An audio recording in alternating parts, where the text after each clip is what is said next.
Hello everyone, idea Bharat skill YouTube channel में दोस्तों आप लोगों का स्वागत है। दोस्तों आज जो डीआरडीओ सेप्टेम्बर 10 के लिए हमें अभी जो लेटेस्ट पैटर्न पर जो इलेक्ट्रिशियन का पेपर हुआ है उसी का लेके आया, ऑफिशियल पेपर बिल्कुल है ना। तो वीडियो के एंड तक बने रहिएगा, बिल्कुल स्किप ना कीजिएगा कि किस लेवल के क्वेश्चन से एग्जाम में पूछे जा रहे हैं, क्योंकि सिलेबस सबका एक रहता है, चाहे एग्जाम कोई सी भी हो, चाहे यूपीपीसीएल टीजी2 हो, चाहे कोई सी भी एग्जाम हो, तो पैटर्न सबका एक रहेगा। इसलिए इसमें आप देखना क्वेश्चन क्या लेवल है। तो आशा करूँगा वीडियो के एंड तक बने रहेंगे। और दोस्तों का चैनल पर अगर पहली बार विजिट करें, चैनल को सब्सक्राइब कर लीजिएगा और वीडियो को ज़्यादा से ज़्यादा अपने स्टडी ग्रुप व्हाट्सएप ग्रुप में जरूर शेयर करें। ये इतना आप हमारे लिए ज़रूर करें और वीडियो अच्छी लगे वीडियो को लाइक ज़रूर करें। तो क्वेश्चन को दोस्तों हम सीधा स्टार्ट करते हैं। कौन कौन से क्वेश्चन से एग्जाम में पूछे गए, तो क्वेश्चन आप देख सकते हैं। पहला हमारा जो क्वेश्चन दिया गया है कि सोल्डरिंग के संबंध में निम्नलिखित में से कौन सा कथन सत्य नहीं है। तो सत्य नहीं है पूछा, बाकी तो बी और सी और डी सत्य हैं, लेकिन जो उच्च तापमान वाली सेवाओं के लिए सोल्डर किए हुए जोड़ उपयुक्त हैं, तो ये हमारा क्या है, सत्य नहीं है। ठीक है, अगला हमारा क्वेश्चन देख लेते हैं। अगला हमारा दोस्तों दूसरा नंबर क्वेश्चन दिया गया कि अनुनाद आवृत्ति के ऊपर प्रचलित श्रेणी अनुनाद परिपथ के लिए निम्न में से कौन सा सत्य है। तो कौन सा सत्य है पूछा है, तो इसका जो राइट आंसर दोस्तों है ऑप्शन नंबर डी न सख्त गुणक पश्चवर्ती और एकक मतलब एकांक से कम होता है। ठीक है, अगला हमारा क्वेश्चन देखते हैं। क्वेश्चन इस तरीके से डायग्राम दिया गया है, यहाँ पर आप देख सकते हैं। इस डायग्राम दिया गया आकृति संदर्भ में दिया गया, इसमें विक्षेप दिया गया, टाइम दिया गया और इसमें पूछा क्या गया कि आकृति विद्युत मापक यंत्र में अवमंदन बल के कारण समय के सापेक्ष विक्षेप दर्शाती है। तो प्रणाली ए जो है, प्रणाली जो ये ए दी गई है, तो ये क्या होगी आपके सामने तो ऑप्शन से मिलेंगे इस तरीके से, तो आपको बताना होगा राइट आंसर। तो राइट आंसर दोस्तों जो ए को दर्शाता है वो हमारा अति अवमंदित दर्शाता है। ठीक है, अगला हमारा क्वेश्चन देखते हैं। क्वेश्चन नंबर हमारा 4 दिया गया, देख सकते हैं 4 क्वेश्चन में दिया गया निम्नलिखित में से कौन सा जो सर्किट ब्रेकर प्रचलन विधि और फ्यूज की प्रचलन अवधि की सही तुलना है। तो कौन सी सही हमारी है, ऑप्शन डी इज राइट है। फ्यूजन की प्रचलन अवधि और सर्किट ब्रेकर की प्रचलन अवधि की तुलना में बहुत ही कम होती है, तो इसका राइट आंसर ऑप्शन डी हो जाएगा। ठीक है, अगला हमारा क्वेश्चन देखते हैं। क्वेश्चन नंबर हमारा 5 नंबर क्वेश्चन है। क्वेश्चन में दोस्तों हमारा दिया गया निम्न में से कौन सा पदार्थ विद्युत मापन रेंज बढ़ाने के लिए गुणक के रूप में उपयोग करने के लिए सबसे उपयुक्त होती है। तो कौन सा होता, तो ये होता मैंगानीज और कॉन्स्टेंटेन, इसका करेक्ट आंसर था। ठीक है, अगला क्वेश्चन चलते हैं सीधे। तो दोस्तों क्वेश्चन दिया गया कि ऊपर दिए गए चित्र में किस प्रकार का जो संकेत को प्रदर्शित करता है। ये तो सभी को याद होगा, तो इसका राइट आंसर वो हमारा चेतावनी को प्रदर्शित करता है। तो दोस्तों बेसिक चीज़ें जरूर आप याद करके जाएं, इसलिए मैंने आपको बेसिक चीज़ों को ऊपर टॉपिक पे ऊपर क्वेश्चंस के जो मैराथन नहीं बनाई, तो आशा करता हूँ इन टॉपिक को जो मैंने नहीं करवाया उनको अच्छे से जरूर करके जाएँ। ठीक है, अगला हमारा क्वेश्चन देखते हैं। क्वेश्चन देख सकते हैं। क्वेश्चन में दोस्तों दिया गया उच्चतम प्रदीप्त घनत्व परास के लिए कौन से कार्यों और क्रियाकलापों की अनुशंसा की जाती है। तो किसकी की जाती है, वर्ण सुमेलन की जाती है। ठीक है, अगला हमारा क्वेश्चन देखते हैं। क्वेश्चन यहाँ पर दिया गया है कि 1956 के इंडियन इलेक्ट्रिसिटी नियम 79 के अनुसार जहां निम्न और मध्यम वोल्टता लाइनें और सर्विस लाइनें किसी इमारत के पास होकर गुजर रही हैं, तो वहां क्षैतिज अंतराल कितना होना चाहिए। तो कितना होना चाहिए दोस्तों, ये 4 फीट का होना चाहिए। ठीक है, अगला हमारा क्वेश्चन देखते हैं। अगला दोस्तों हमारा क्वेश्चन दिया है कि यहाँ पर ओवरहेड ट्रांसमिशन लाइन में कोरोना प्रभाव के गठन के संबंध में निम्नलिखित में से कौन सा कथन जो है सत्य नहीं है। इससे संबंधित मैंने आपको उसमें काफ़ी क्वेश्चंस करवाए इस टॉपिक से। ठीक है, तो इसका जो राइट आंसर हमारा option number A is correct answer होगा, यानी कि ठोस चालक की सतह अनियमित होती है, इसलिए स्टैंडर्ड चालक की तुलना में अधिक कोरोना उत्पन्न करता है। ठीक है, अगला हमारा क्वेश्चन देखते हैं।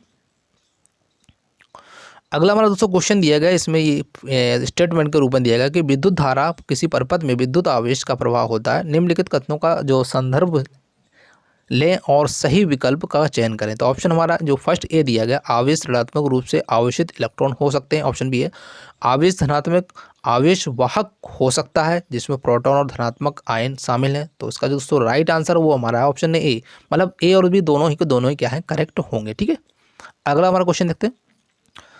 अगला हमारा दोस्तों क्वेश्चन 11 नंबर का दिया कि फ्लेमिंग के दाहिने हाथ के नियम के अनुसार दाहिने हाथ की तर्जनी, अंगूठा और मध्यमा एक दूसरे से परस्पर समकोण पर होती है। तो आपसे पूछा तर्जनी क्या दर्शाती है, तो क्या दर्शाएगी, तो इसका जो right answer option number D correct है ना, चुंबकीय क्षेत्र को दर्शाती है। ठीक है, अगला क्वेश्चन देखते हैं। जितने भी दोस्तों नियम हैं इनको जरूर अब याद करके जाएं। अगला क्वेश्चन जो है स्टेबल मल्टी वाइब्रेटर यानी अस्थायी बहुकंपित्र में निम्न और उच्च निर्गम की अवस्था क्यों होती है? तो क्यों होती है, इसका जो राइट आंसर दोस्तों हमारा डी है। दोनों अवस्थाओं में से कोई भी स्थिर नहीं होती है, ठीक है, इसका राइट आंसर डी होगा, ठीक है। अगला हमारा क्वेश्चन दिया गया था, और दोस्तों बिल्कुल आप इनको क्वेश्चन को पूरा विधिवत तरीके से देख के जाएं, क्या टॉपिक्स पे क्या क्वेश्चन पूछे जा रहे हैं, ठीक है। तो अगला हमारा क्वेश्चन है, यदि बायस यानी क्यू पॉइंट को लोड लाइन के मध्य बिंदु के निकट रूप में सेट किया गया है तो यह क्या होगा? तो दोस्तों ये क्या रहा होगा हमारा क्लास ए प्रवर्धक यानी एम्पलीफायर होगा, ठीक है।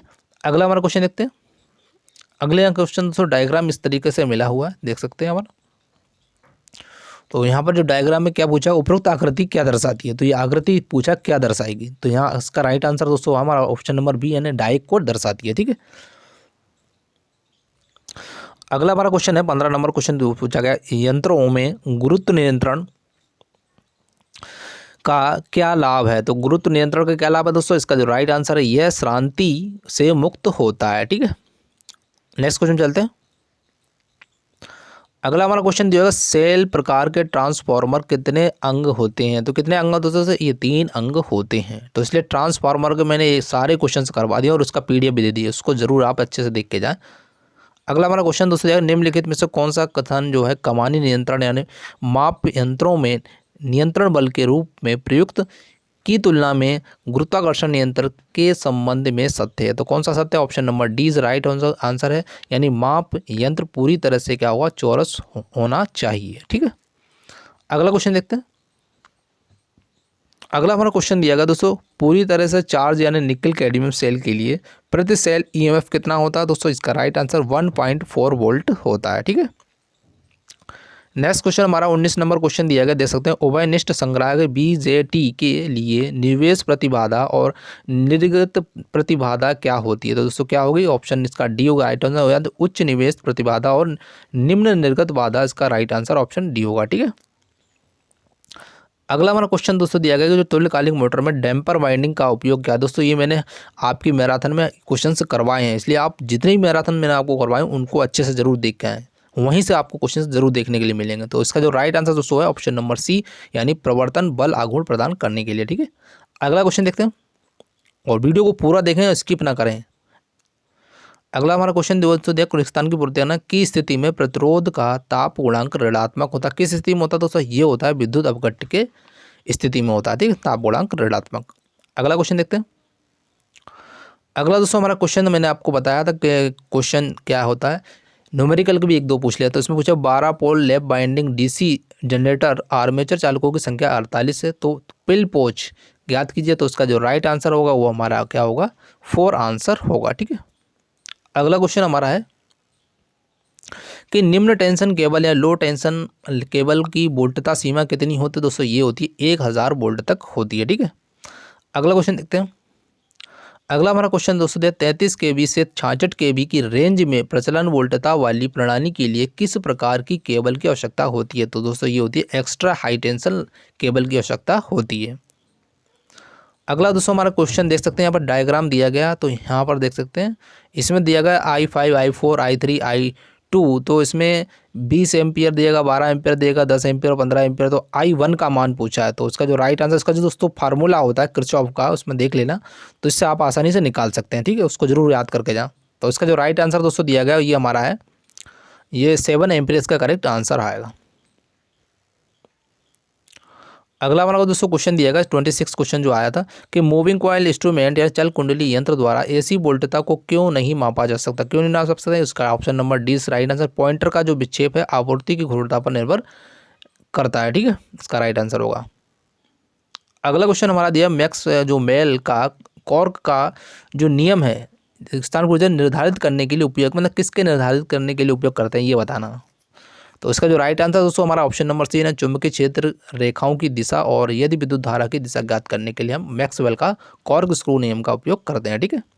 अगला क्वेश्चन देखते हैं। नेक्स्ट क्वेश्चन 28 नंबर का क्वेश्चन दिया गया है। क्वेश्चन में दिया गया है निम्नलिखित में से कौन सी एक ऐसी शंट आवश्यकता नहीं है जिसका उपयोग मापन रेंज बढ़ाने के लिए किया जाता? तो इसका जो राइट आंसर है वो हमारा होगा उच्च तापीय विद्युत स्थैतिक बल, इसका करेक्ट आंसर होगा। तो दोस्तों वीडियो को बिल्कुल स्किप न करें, इसमें 100+ क्वेश्चन है हमारे, ठीक है। किस लेवल के पूछे जा रहे हैं, अभी जो लेटेस्ट पैटर्न है इसी पैटर्न पे मैंने आपको क्वेश्चंस करवाए। तो इसका जो अगला क्वेश्चन हमारा दिया गया, एक 4 ध्रुव तुल्यकालिक मोटर दिया है और 440 वोल्ट पर 50 हर्ट्ज की आपूर्ति दी गई, तो मोटर के तुल्यकालिक गति। दोस्तों मैंने ये सेम टू सेम इसी तरह के क्वेश्चंस करवाए और ये 100% एग्जाम आया, तो आप आसानी से इसे कर सकते हैं। जो हमारा फार्मूला मैंने आपको बताया था 120 इंटू एफ अपॉन पी होता है, ठीक है। इससे फार्मूला से निकाल सकता है आरपीएम, ठीक है। तो इसका जो राइट आंसर है 1500 आरपीएम इसका करेक्ट आंसर होगा। नेक्स्ट क्वेश्चन चलते हैं। जिस व्यक्ति ने हमारी मैराथन देख ली 100%, जिन्होंने बिल्कुल पढ़ा नहीं, अगर ये भी अगर देख के चलेगा तो काफ़ी उनका बेनिफिट होगा। तो अगला हमारा क्वेश्चन दोस्तों दिया डायग्राम के ऊपर दिया गया, दे सकते हैं यहाँ पर, इस तरह का डायग्राम भी पूछ लेते हैं। तो इसका जो राइट आंसर दोस्तों आएगा, प्रतिरोध पूछा गया अज्ञात प्रतिरोध, तो इसका जो राइट आंसर है 2.11 ओम होगा, ठीक है। अगला क्वेश्चन दोस्तों ये भी डायग्राम को ऊपर दिया गया, यहाँ पर देख सकते हैं आकृति संदर्भ जो बजर है, गेट है और नाइफ स्विच दिया गया। उपरोक्त आकृति डोर अलार्म सर्किट है, इसमें एक्स जो घटक है इसका दर्शाता है, क्या दर्शाएगा तो ये बताना। तो ये हमारा दिया गया ऑप्शन, इसका राइट आंसर वो होगा SCR सर्किट को दर्शाता है, ठीक है, घटक को दर्शाएगा। अगला क्वेश्चन देखते हैं 32 नंबर क्वेश्चन दिया गया। 32 में निम्नलिखित में से कौन सा विकल्प जो मोटर को स्वविनियमन मोटर बनाता है, दोस्तों कौन बनाता है, ये बनाता है EMF यानी पश्च विद्युत वाहक बल बनाता है। अगला क्वेश्चन चलते हैं हमारा 33 क्वेश्चन नंबर दिया गया कि which of the following cell is not primary cell, मतलब कौन सा सेल है जो प्राइमरी सेल नहीं है। 4 ऑप्शन से मिले, तो इसका जो राइट आंसर होगा लिथियम आयन सेल जो हमारा है प्राइमरी सेल नहीं है, ठीक है। अगला क्वेश्चन दोस्तों देख सकते हैं आप, क्वेश्चन न्यूमेरिकल था, तो इसका जो राइट आंसर दिया गया 0.05 वेबर पर होगा। अगला क्वेश्चन देते हैं नेक्स्ट क्वेश्चन पर, आपकी स्क्रीन पर दोस्तों ये रहा, इसमें से आपको चित्र दिएगा, तो इसमें भारत में विद्युत तारों के लिए मापक जो रंग कोडिंग के अनुसार निम्नलिखित में से कौन सा तार 3 फेज प्रणाली में न्यूट्रल ताल का निरूपित करता है, तो निरूपित कौन करता है, न्यूट्रल ताल। तो इसका ब्लैक इसका करेक्ट आंसर हो, यानी ब्लैक जो होता है न्यूट्रल तार को दर्शाता है, ठीक है। अगला क्वेश्चन दूसरा हमारा दिया गया कि जो ट्रांसफार्मर बीदर का क्या काम होता है, तो ये मैंने क्वेश्चंस करवा दिए मेरी मैराथन में, अगर नहीं देखा जिस स्टूडेंट ने तो समझो पछता होगा। इसलिए आप मेरी जितनी मैराथन है सबको एक बार जरूर देख के जाए, एग्जाम से पहले सारी फास्ट कर लेना, लेकिन अच्छे से देख के जरूर जाना। तो क्वेश्चन ने दिया गया, इसका राइट आंसर है वायु से नमी को अवशोषित करना, इसका राइट आंसर होगा। अगला हमारा क्वेश्चन दिया गया, आमतौर पर स्टील को चुंबकित करना और क्यों कठिन होता है, तो चुंबकित करना मतलब स्टील को चुंबकित करना क्यों कठिन होता है, तो इसका राइट आंसर ऑप्शन बी निम्न परागम्यता के कारण हम कर सकते हैं। आमतौर पर चुंबक मतलब स्टील को चुंबित करना कठिन होता है, ठीक है। अगला क्वेश्चन देखते हैं 38 नंबर क्वेश्चन है। क्वेश्चन में पूछा गया है स्थान पूर्ति करना को कम करने के लिए ऊर्जा मीटर के डिस्क के व्यास पर 2 छिद्र जो ड्रिल किए जाते हैं, तो वो क्यों किए जाते हैं, ये कहे जाते हैं विसर्पण त्रुटि के लिए कम करने के लिए किए जाते हैं, ठीक है। अगला क्वेश्चन देखते हैं। क्वेश्चन दोस्तों हमारा 39 क्वेश्चन दिया है, 3 फेस जो सिंगल फेस ट्रांसफार्मर की तुलना में 3 फेस ट्रांसफार्मर के लिए केवीए रेटिंग समान होती है। निम्नलिखित में से कौन सा कथन जो सत्य नहीं है, ये बताना। तो बाकी तो सस्ता है, हल्का है, ये मामूली रूप से अधिक दक्ष होता है, ये तो सभी सत्य होंगे, लेकिन जो उसमें बोला है सत्य नहीं बचा है, तो ये अधिक जगह घेर लेता है, ये असत्य है, ठीक है। तो हमारा 40 नंबर क्वेश्चन दोस्तों दिया गया, देख सकते हैं। हमारा क्वेश्चन में पूछा गया ड्रिल द्वारा पहले से बनाए गए छिद्र को आकार देने और पद सज्जन के परिक्रम को रिक्तान के मतलब पूर्ति करना के रूप में जाना जाता है। किसके रूप में जाते हैं, इसको जानते हैं रिमिंग के रूप में जानते हैं, ठीक है। अगला हमारा क्वेश्चन दिया गया, यहाँ पर देख सकते हैं एक डायग्राम दिया गया इस तरह का, मेन जो वाइंडिंग है और रोटर दिया गया और सप्लाई वोल्टेज है। तो इसमें आपसे पूछा क्या गया, देख सकते हैं उपरोक्त परिवर्तन में आरेख आकृति 17 है, कौन सा उपकरण है, तो उपकरण का नाम बताना है। तो ये उपकरण का नाम पूछा था, तो इसका बताना था। इसका जो राइट आंसर दोस्तों वो हमारा होगा क्या होगा, सीलिंग फैन इसका करेक्ट आंसर होगा, ठीक है। अगला क्वेश्चन है 42 नंबर क्वेश्चन है। तो यहाँ पर देखते हैं निम्नलिखित में से किस यंत्र का उपयोग BH वक्रों को निर्धारित करने के लिए किया जाता है, तो ये क्या आता है फ्लक्स मीटर का उपयोग किया जाता है, ठीक है। अगला हमारा क्वेश्चन है, देख सकते हैं यहाँ पर 6 पोल वेव कनेक्टेड हमारे आर्मेचर में 300 चालक हैं और 1000 RPM में चलते हैं, तो उपयोगी फ्लक्स प्रति पोल 0.04 वेबर पर है। तो इसकी EMF पूछी गई, तो इसका राइट आंसर आया था 600 वोल्ट। तो दोस्तों मैंने इस टॉपिक की मैराथन नहीं कराई है, ठीक है, तो आप इससे स्वयं से ज़रूर करें जो टॉपिक्स मैंने छोड़ दिए, और हो सकेगा मेरे को अगर टाइम मिल गया तो मैं इसके ऊपर भी एक दिन में 2 वीडियो बना के प्रोवाइड कर दूँगा। तो अगला हमारा क्वेश्चन दोस्तों दिया गया, यदि किसी ऑटो ट्रांसफार्मर की सेकेंडरी वाइंडिंग में ब्रेक भंजन हो जाए तो क्या होगा, तो इसका जो राइट आंसर है प्राइमरी साइड से क्या होगा, सेकेंडरी साइड लोड तक पूर्ण वोल्टता उपलब्ध होगी, ठीक है, इसका राइट आंसर सी था। अगला क्वेश्चन दोस्तों ये देख सकते हैं, यहाँ पर न्यूमेरिकल आया तो इसका जो राइट आंसर आया है वो है 1.11, मतलब फैक्टर होता है, हर फैक्टर का जो मान होता है 1.11 एम्पियर होता है। अगला हमारा क्वेश्चन दोस्तों दिया गया कि घटकों को पीवीसी से सोल्डरिंग करते समय सोल्डरिंग का पदार्थ का संयोजन होता है, किसका संयोजन होता है, इसमें जो होता है लेड और टिन का, इसका राइट आंसर होगा। ठीक है, अगला क्वेश्चन देखते हैं 47 नंबर क्वेश्चन दिया गया कि जब कार्यस्थल पर आग लग जाती है तो आवश्यक कार्रवाई RACE होती है, तो RAC का अर्थ क्या है, तो इसका जो right answer option number C is right answer, यानी कि होता है इसमें रेस्क्यू, अलार्म, कन्फाइन और हमारा एविक्यूट। ठीक है, option C is right answer होगा। अगला क्वेश्चन देखते थे। अगला हमारा क्वेश्चन दोस्तों दिया एलईडी की श्रृंखला में इस बात की पुष्टि की जाती है कि कोई एक एलईडी खुला परिपथ बना रही है, तो दोषपूर्ण एलईडी का पता लगाने के लिए निम्न में से कौन सा मीटर सबसे उपयुक्त होता है, दोस्तों ये होता है डिजिटल मल्टीमीटर का उपयोग करते हैं। ठीक है, अगला हमारा क्वेश्चन 49 दिया गया कि निम्न दिए गए अलग अलग प्रकार के जो लैंपों में से किसकी प्रारूपी या जीवन काल सबसे कम होती है, तो दोस्तों ये होती है हेलोजन लैंप की होती है, और मैंने इस टॉपिक का मैराथन मैंने आज ही करवा दिया है। ठीक है मतलब कल आपको मिल जाएगा। अगला हमारा क्वेश्चन दोस्तों दिया गया है कि निम्नलिखित में से कौन सा कथन डीसी पावर की तुलना एसी पावर से करने के संबंध में सत्य नहीं है, तो दोस्तों इसका जो राइट आंसर होगा वो हमारा ऑप्शन नंबर सी होगा। डीसी की तुलना में एसी में ट्रांसमिशन के दौरान पावर हानि अधिक होती है। ठीक है, अगला हमारा क्वेश्चन दिया 51 नंबर क्वेश्चन दिया है इलेक्ट्रिक आयरन या विद्युत इस्त्री किस सिद्धांत पर काम करती है, तो दोस्तों ये ऊष्मीय सिद्धांत पर कार्य करती है। अगला हमारा क्वेश्चन 52 नंबर क्वेश्चन दिया गया कि डीसी मोटर के गति नियंत्रण से संबंध में जो वार्ड लियोनार्ड विधियों के लिए निम्नलिखित में से कौन सा कथन सत्य है, तो उसका जो राइट आंसर है वो हमारा है मोटर एक समान त्वरण के साथ चल सकता है, इसका राइट आंसर बी होगा। ठीक है, अगला दोस्तों हमारा क्वेश्चन दिया गया कि एक परमाणु की प्रत्येक कक्षा में अनुमत या इलेक्ट्रॉनों की अधिकतम संख्या कितनी है, जहां पर n क्रमांकित कक्षा है, तो उसका जो राइट आंसर 2n², इसका राइट आंसर होगा। ठीक है, अगला क्वेश्चन चलते हैं। अगला क्वेश्चन 54 दिया गया प्रकाशीय परिपथ यानी कि लाइट जो लाइट सर्किट के लिए कॉपर वेबल का न्यूनतम जो आकार है कितना होना चाहिए, तो दोस्तों इसका आकार होना चाहिए 1.12 मिलीमीटर होना चाहिए। ठीक है, अगला क्वेश्चन चलते हैं। यहाँ पर न्यूमेरिकल क्वेश्चन दिया गया, देख सकते हैं यहाँ पर, इसको आप देख लेना। ठीक है,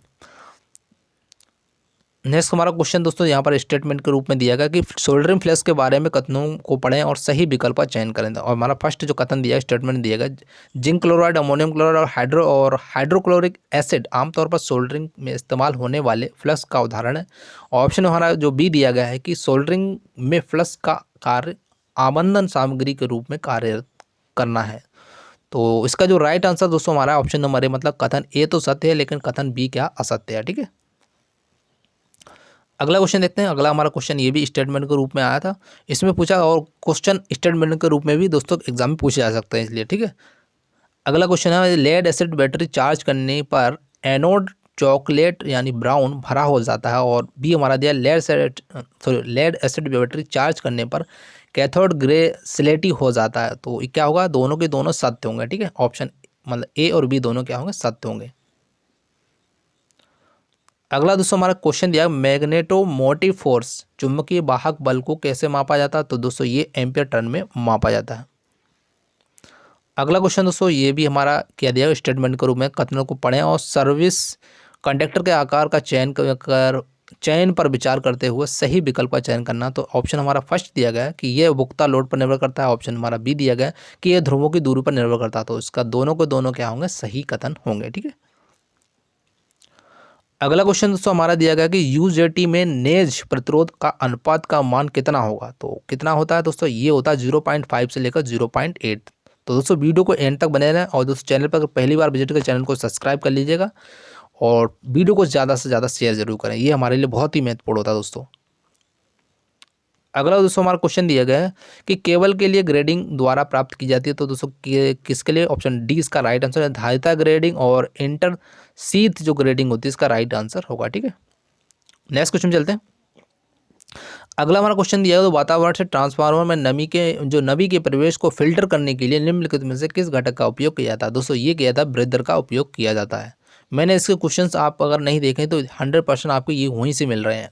ठीक है, इसलिए बिल्कुल स्किप ना करें, पूरा लेवल देख लें किस तरह का करंट पर पूछा जा रहा है।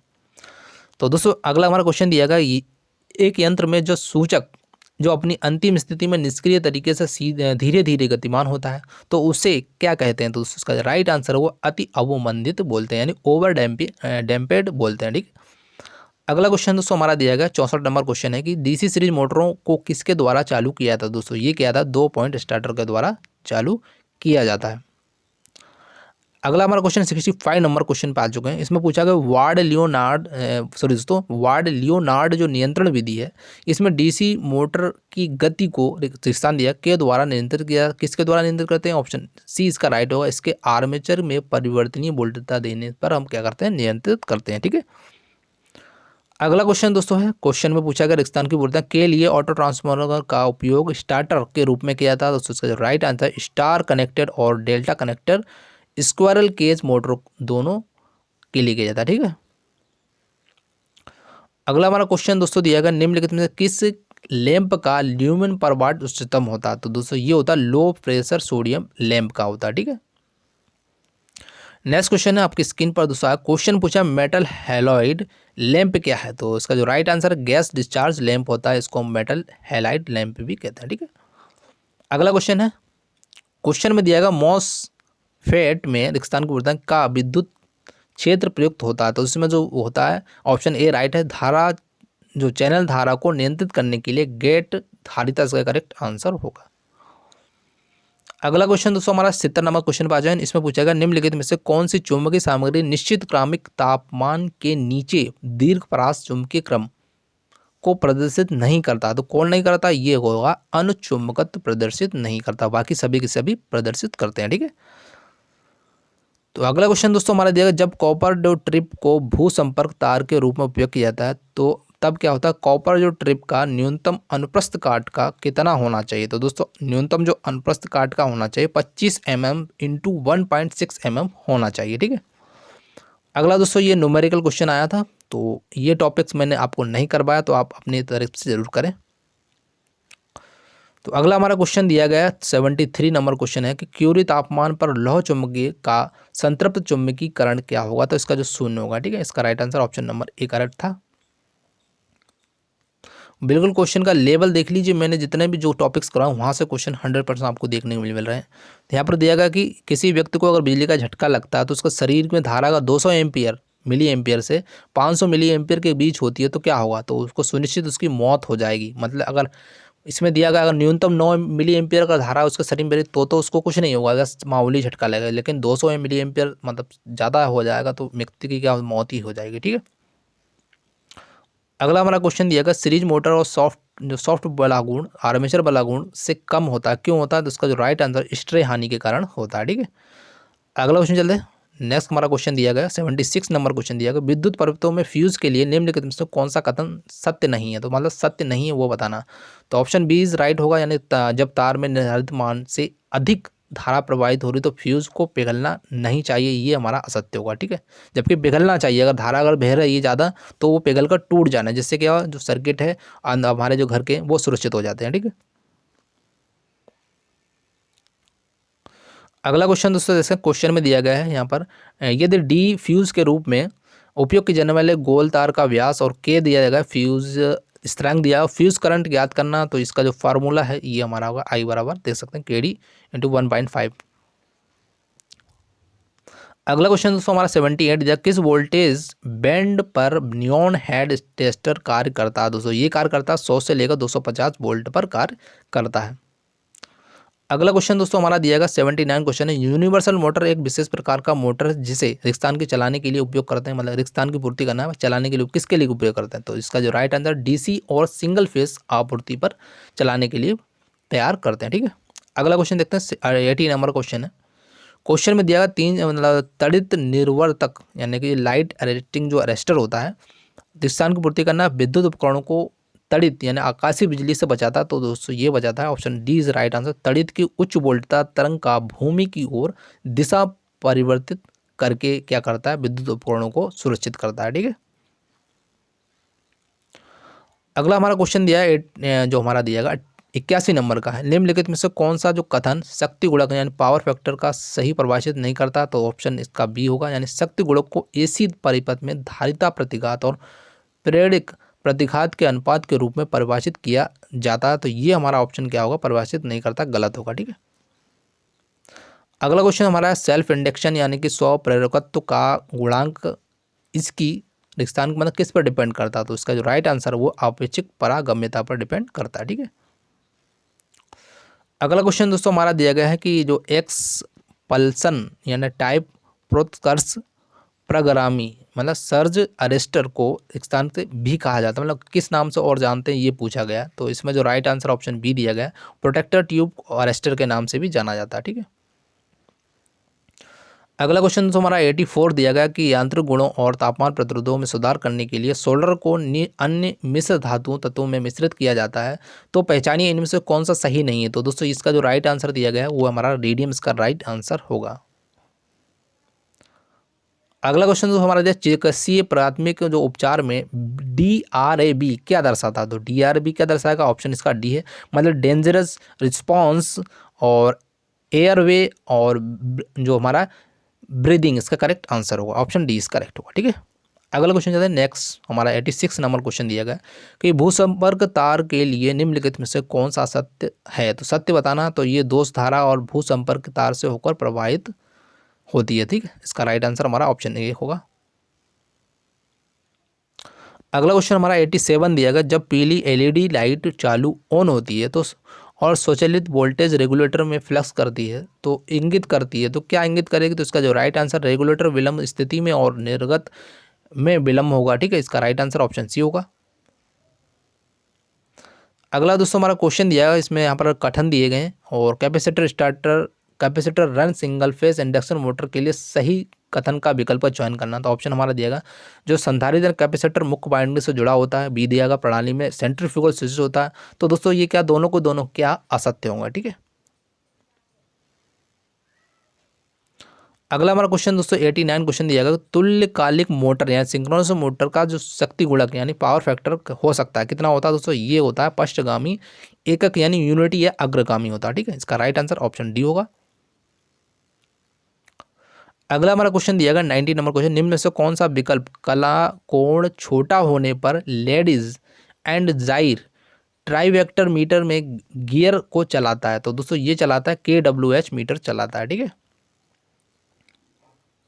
अगला हमारा क्वेश्चन दोस्तों दिया कि जब कंपास को स्वतंत्र रूप से समतल में लटकाया जाता है तो यह पृथ्वी की सतह के समांतर नहीं होता है, तो बल्कि क्षैतिज के साथ एक कोण बनता है। इस कोण को हम क्या कहेंगे। तो इसको हम बोलते हैं चुंबकीय सुई की गति। ठीक है, deep of the magnetic needle बोलते हैं। ठीक है, अगला क्वेश्चन दोस्तों हमारा दिया गया क्वेश्चन में दिया निम्नलिखित में से विद्युत चुंबकीय प्रेरण का कौन सा नियम न्यूटन के लिए जो न्यूटन के गति के तीसरे नियम का पालन करता है। दोस्तों ये करता है लेंज का नियम पालन करता है।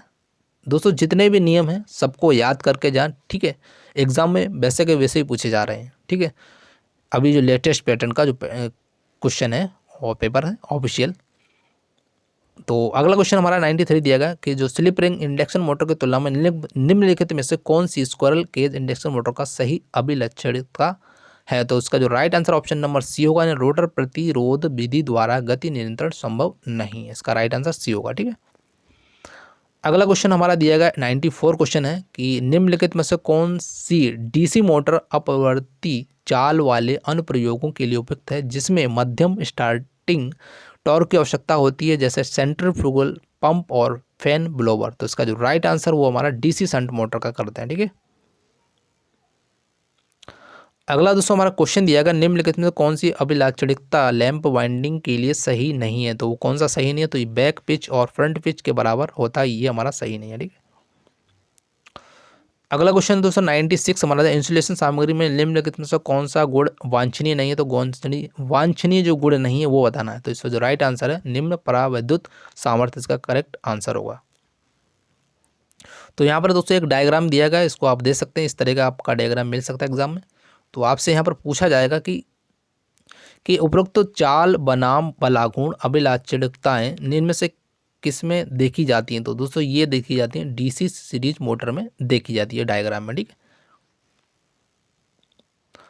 अगला हमारा क्वेश्चन दोस्तों दिया गया बेसिक डी आर्सेनेवल गैल्वेनोमीटर को यंत्र के साथ समांतर क्रम में एक छोटा प्रतिरोध जोड़कर एमीटर में परिवर्तित किया जा सकता है, तो इस प्रतिरोध को क्या कहते हैं? तो दोस्तों इसको बोलते हैं शंट बोलते हैं। क्या बोलते हैं? शंट। ठीक है। अगला दोस्तों इस तरह का क्वेश्चन दिया गया है, आपको बताना होगा इसका नाम क्या है। तो इसका जो नाम दोस्तों है वो हमारा है ऑप्शन नंबर ए, फोटोडायोड इसका राइट आंसर होगा। अगला क्वेश्चन दोस्तों हमारा दिया गया 100 क्वेश्चन पे आ चुके हैं। जब एक पराविद्युत एसी वोल्टेज के अधीन होता है तो पदार्थ द्वारा विद्युत ऊर्जा अवशोषित की जाती है, तो इस ऊर्जा को हम दोस्तों बोलते हैं पराविद्युत हानि कहा जाता है। अगला क्वेश्चन देखते हैं। क्वेश्चन हमारा अगला जो दिया गया, कैपेसिटर स्टार इंडक्शन मोटर और कैपेसिटर रन इंडक्शन मोटर उपलब्ध होता है दोस्तों, ये 6 किलोवाट में उपलब्ध होता है। ठीक है। अगला क्वेश्चन है दोस्तों यहाँ पर देखते हैं, ट्रांसफार्मर कोर लेमिनेशन का बना होता है। रिक्सान का उपयोग करते हुए लेमिनेशनों को एक दूसरे से पृथक किया जाता। किससे पृथक किया जाता मतलब? तो ये वार्निश के द्वारा उनको पृथक किया जाता है। ठीक है। अगला हमारा क्वेश्चन दिया गया है 103 नंबर का, शक्ति पावर के मापन के लिए वाट मीटर में लोड के साथ स्थिर कुंडली या दाब कुंडली को किस प्रकार जोड़ा जाता है? दोस्तों ये जोड़ा जाता है, यहाँ देख सकते हैं, स्थिर कुंडली को लोड के साथ श्रेणी क्रम में जोड़ा जाता है और दाब कुंडली को उसको काय से आपूर्ति से जोड़ा जाता है। अगला क्वेश्चन देखते हैं। यहाँ पर इस तरह का डायग्राम मिलेगा, इसमें आपको बताना होगा राइट आंसर। तो इसका जो देख सकते हैं यहाँ पर राइट आंसर, इसका आपको पीडीएफ में टेलीग्राम पर प्रोवाइड करा दूँगा। इस तरह इसका डायग्राम भी आप याद करके जाएं। ठीक है। तो इसका जो राइट आंसर है डीसी शंट कंपाउंड जनरेटर्स का राइट आंसर होगा। ठीक है, आकृति का। अगला क्वेश्चन दोस्तों हमारा 106 नंबर का, फ्यूज एलिमेंट की न्यूनतम फ्यूजन धारा और धारा रेटिंग के अनुपात को दोस्तों हम बोलते हैं फ्यूजिंग फैक्टर बोलते हैं। ठीक है। अगला क्वेश्चन दोस्तों 107 है कि जब डीसी जनरेटर को चुंबकीय उत्क्रमण में वृद्धि होती है तो ये किस हानि में तेजी से वृद्धि होती है? दोस्तों ये भंवर धारा हानि से होती है। ठीक है। अगला क्वेश्चन देखते हैं। अगला हमारा क्वेश्चन दोस्तों दिया गया है ना, इलेक्ट्रिक वायरिंग के लिए फिटिंग की ऊंचाई के संबंध में उस स्थान का चयन करें जो सत्य नहीं है। तो दोस्तों इसका जो सत्य नहीं है ऑप्शन नंबर ए होगा। जो लाइट प्लग और पावर प्लग और टेलीफोन सॉकेट और इंटर कॉम सॉकेट और टीवी सॉकेट फर्श से 1.5 मीटर का होना चाहिए, ये हमारा असत्य होगा। ठीक है। तो अगला हमारा प्रश्न दिया गया कि डीसी मशीनों के संबंध में निम्नलिखित में कौन सा कथन सत्य है? तो उसका जो right answer option number D होगा। बिना किसी संरचनात्मक परिवर्तन के डीसी जनरेटर का उपयोग डीसी मोटर के रूप में किया जा सकता है और इसके विपरीत भी संभव है। ठीक है। इसका राइट आंसर ऑप्शन डी होगा। अगला क्वेश्चन दोस्तों यहाँ दे सकते हैं, दिया गया, इसकी गणना करना। इस तरह का फार्मूला आपसे पूछा जाता है, केवल फार्मूला है और उसके हिसाब से आंसर निकाल सकते हैं। ठीक है।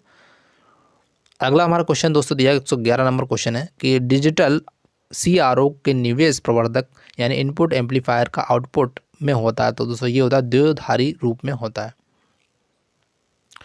अगला हमारा क्वेश्चन दोस्तों क्वेश्चन पूछा गया है कि विकल्प दिए, कथन स्टेटमेंट दिए कि अप राइट ड्रिलिंग मशीन को मध्यम आकार के वर्क पीस को संभालने के लिए डिज़ाइन किया गया है और भी हमारा अपराइट ड्रिलिंग मशीन को पावर फील्ड व्यवस्था के साथ आपूर्ति की जाती है। तो दोस्तों क्या होगा? Option number B is right answer. दोनों को दोनों सही होंगे। अगला क्वेश्चन दोस्तों, निम्नलिखित में से कौन सा विकल्प कार्बन कंपोजिशन रजिस्टर के संयोजनों में से एक नहीं है? तो उसका जो राइट आंसर होगा सिरेमिक रॉड इसका करेक्ट आंसर होगा। और दोस्तों इस प्रकार का आपका डायग्राम मिलेगा, तो आपको इसमें से बताना होगा इसका राइट आंसर क्या होगा। तो इसका जो राइट आंसर दोस्तों होगा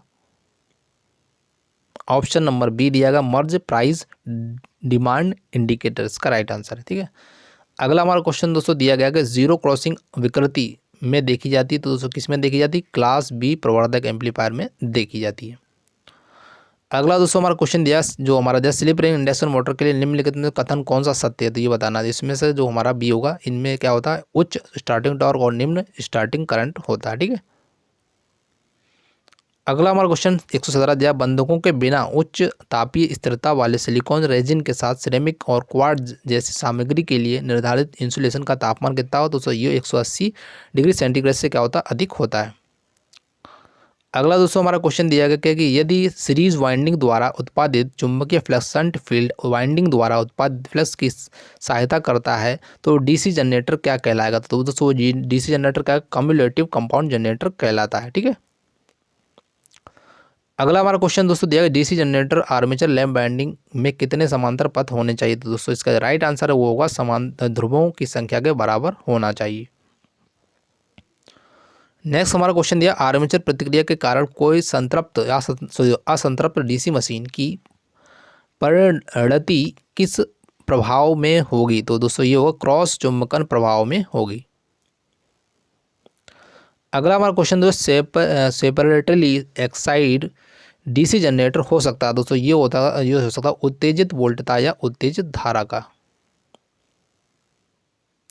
अगला हमारा क्वेश्चन दोस्तों, विभिन्न परावैद्युतों की परतों का उपयोग करके किसी केबल में परावैद्युत प्रतिबल में एक रूपता प्राप्त करने की प्रक्रिया को क्या बोलते हैं दोस्तों? इसे बोलते हैं केबल की कैपेसिटेंस ग्रेडिंग कहते हैं। नेक्स्ट हमारा क्वेश्चन दिया, विशिष्ट प्रतिरोध हमेशा मानक तापमान पर निर्दिष्ट होता है, तो आमतौर पर कितना होगा? तो दोस्तों 25 डिग्री सेंटीग्रेड होता है। अगला दोस्तों हमारा क्वेश्चन दिया गया है कि जो ट्रांसफार्मर का प्रत्यक्ष वोल्टेज भिन्न ज्ञात करने का और शून्य लोड पर सेकेंडरी टर्मिनल वोल्टेज का जो हमारा देगा V0 होगा यहाँ पर, और नियत लोड पर सेकेंडरी जो टर्मिनल V2 है। तो इसका सीधा सीधा फार्मूला पूछा गया, तो इसका जो राइट आंसर है, इसलिए आप फार्मूला जरूर याद करके जाएं, और कोशिश करूँगा मैं आपको कल इसके ऊपर एक वीडियो प्रोवाइड करा दूँ, तो इसका राइट आंसर बी होगा। ठीक है। अगला जो हमारा क्वेश्चन है बिल्कुल डायग्राम के ऊपर है, तो इसमें पूछा गया है, दे सकते हैं यहाँ पर, इसका हॉर्न गैप स्टेटर होगा। ठीक है। अगला क्वेश्चन हमारा 26 दिया गया है कि यहाँ पर निम्नलिखित में से दो कथन पढ़ें जिसमें MG सेट के लिए सही विकल्प चयन करना। यहाँ पर पहला जो ए दिया गया, इंडक्शन मोटर जनरेटर सेट उत्क्रमित नहीं होता, ऑप्शन बी है। बहु उच्च लोड पर तुल्यकालिक मोटर जनरेटर सेट तुल्यकालिक से बाहर होता, तो क्या होगा? दोनों के दोनों दोस्तों कथन सत्य होंगे। ठीक है। अगला हमारा क्वेश्चन दिया, ट्रांसफार्मर कौन सी हानि लोड के अनुक्रमानुपाती हो? तो ताम्र हानि के अनुक्रमानुपाती होती है। अगला दोस्तों हमारा क्वेश्चन है, निम्नलिखित में अभिलाक्षणिक विशेषताएं मॉसफेट के संबंध में सत्य नहीं है, तो दोस्तों कौन सा सत्य नहीं है पूछा? ऑप्शन नंबर फर्स्ट, मॉसफेट धारा नियंत्रित युक्ति डिवाइस है, ये असत्य है। ठीक है, ये सत्य नहीं है। अगला हमारा क्वेश्चन, भू संपर्क यानी अर्थिंग की आवश्यकता के लिए निम्नलिखित में से कौन सा कारण नहीं है? तो दोस्तों कौन सा कारण नहीं? मृदा की प्रतिरोधकता बढ़ाने के लिए, ये ऑप्शन गलत होगा। ठीक है, सत्य नहीं, कारण गलत है। अगला हमारा क्वेश्चन 130 नंबर क्वेश्चन है, जो आर्मेचर अनुक्रिया के लिए निम्नलिखित में से कौन सा कथन सत्य नहीं है? तो ये आर्मेचर फ्लक्स और मुख्य फ्लक्स का प्रबलन बनाता, ये हमारा कथन सत्य नहीं है। क्वेश्चन अगला हमारा, आमतौर पर इस्तेमाल किए जाने वाले आवरण से बनाए जाते हैं, किसका बनाए जाते हैं? PVC यानी पॉलीविनाइल क्लोराइड के बनाए जाते हैं। दोस्तों क्वेश्चन ज़्यादा टफ नहीं आएंगे, बस आपको अच्छे से पढ़ के जाएं, जो भी आपने पढ़ा अभी तक उनको अच्छे से रिवाइज कर लें, और मैंने जितनी क्लासेस करवानी उनको विधिवत तरीके से अच्छे से देख लें। तो अगला हमारा क्वेश्चन दोस्तों, BJT के लिए निम्नलिखित में से कौन सा कथन सत्य नहीं है? तो इसका जो राइट आंसर वो सी का जो हमारा कलेक्टर रीजन में मादन स्तर और उत्सर्जक में मादन स्तर की तुलना में थोड़ा अधिक होता है, ये हमारा कथन सत्य नहीं होगा। ठीक है। अगला हमारा क्वेश्चन दिया गया है, बिना जानकारी के, बिना सुरक्षा सावधानी के, बिना अथॉरिटी के, बिना सुरक्षा उपकरणों के मशीनों से कार्य करते समय दुर्घटनाएं हो सकती हैं। इस प्रकार की दुर्घटना क्या कारण है? तो दोस्तों ये मानवीय कारण होता है। अगला हमारा क्वेश्चन दिया, आमतौर पर किस प्रकार के प्रतिरोधों का उपयोग शक्ति परिवर्तन यानी कि पावर सर्किट में होता है? दोस्तों ये होता है वायर बाउंड प्रतिरोध का होता है। ठीक है।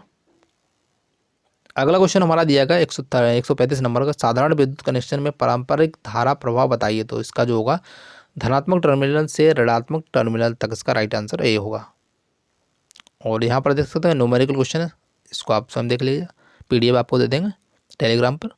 तो अगला हमारा क्वेश्चन दिया गया, निम्नलिखित में से कौन सी सोल्डरिंग के लिए नियोजित विधियों में से एक नहीं है? तो नहीं है, कौन सी नहीं है? टॉर्च सोल्डरिंग नहीं है, बाकी सभी के सभी हैं। अगला हमारा क्वेश्चन दोस्तों दिया, DC मशीन में आर्मेचर में लेमिनेशन क्यों होते हैं? दोस्तों क्यों होते हैं? ये भंवर हानि को कम करने के लिए बनाए जाते हैं।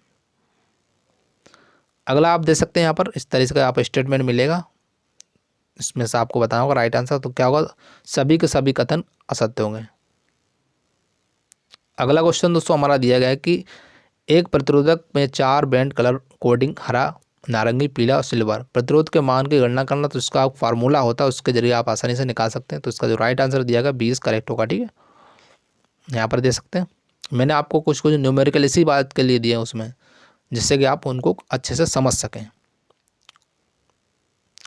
अगला हमारा क्वेश्चन दिया गया 142 के लैंप द्वारा उत्सर्जित ज्योति अभिवाह ल्यूमेन फ्लक्स और लैंप द्वारा खपत की गई खपत का अनुपात बताना। तो ये ऑप्शन नंबर बी होगा, प्रदीपी प्रभाव कार्यता इसका करेक्ट आंसर होगा। अगला क्वेश्चन है दोस्तों, ट्रांसफार्मर में निम्नलिखित हानियों में से किसे परिवर्ती हानियों के रूप में जाना जाता है? तो ताम्र हानियों को जाना जाता है। अगला हमारा क्वेश्चन दिया गया 144 का, ऐसे पदार्थ वोल्टेज का अनुप्रयोग के कारण एक सूचक से दूसरे सूचक तक मुक्त आवेशों की शुद्ध गति होती है, तो इस प्रकार के जो चलन होते हैं, मूवमेंट को क्या कहते हैं दोस्तों? इसको विद्युत धारा कहते हैं। अगला हमारा क्वेश्चन है, single phase induction type energy meter स्थान परिवर्तन का कार्य और शंट चुंबक द्वारा उत्पादित फ्लक्स को अनुपयुक्त वोल्टता के साथ बिल्कुल समान कोणांतर में लाना है। तो दोस्तों ये हमारा कॉपर शेडिंग बैंड इसका करेक्ट आंसर होगा। ठीक है, यहाँ पर एक डायग्राम दिया गया, देख सकते हैं यहाँ पर सर्किट, सब पर सर्किट दिए गए इस तरीके। तो इस आकृति में दिया गया, तो इसका नाम बताना होगा क्या है, तो इसका जो ट्री प्रणाली होगा। ठीक है, अगला हमारा क्वेश्चन दोस्तों दिया गया कि जब किसी प्रेरण मोटर या इंडक्शन मोटर को चालू या स्विच ऑन किया जाता है तो रोटर की आवृत्ति कैसी होगी दोस्तों? आवृत्ति के बराबर होगी। ठीक है, अगला क्वेश्चन दोस्तों हमारा दिया गया, क्वेश्चन में दिया गया स्वच्छ नए लैंप और फिटिंग वाली प्रदीप्त और कार्यशील स्थिति के अंतर्गत प्रदीप्त के अनुसार को क्या कहते हैं दोस्तों? अनुरक्षण गुणक कहते हैं। अगला दोस्तों हमारा क्वेश्चन है 49 क्वेश्चन पे आ जाओ, किसी सामग्री की चुंबकीय पारगम्यता को किस प्रकार परिभाषित किया जाता है? तो दोस्तों ये किया जाता है चुंबकीय फ्लक्स घनत्व और चुंबकन बल अनुपात के रूप में किया जाता है। अगला हमारा 50 नंबर का ये लास्ट क्वेश्चन है, डीसी शंट मोटर का जो गति नियंत्रण द्वारा किया जाता है तो किसके द्वारा करते हैं? अभिवाह नियंत्रण विधि के द्वारा करते हैं। दोस्तों ये टॉप मोस्ट क्वेश्चन है, जो प्रीवियस एग्जाम का भी लेटेस्ट पैटर्न में क्वेश्चन दिए गए, तो इसलिए आप इसको अच्छे से ध्यानपूर्वक देख के जाएं किस लेवल के क्वेश्चन पूछे जाए, अभी तक आपने कितना पढ़ा, आपको इसमें से कितना कर सकते हैं, तो इस इम्प्रूवमेंट होगा इससे जो आपका नेक्स्ट एग्ज़ाम है।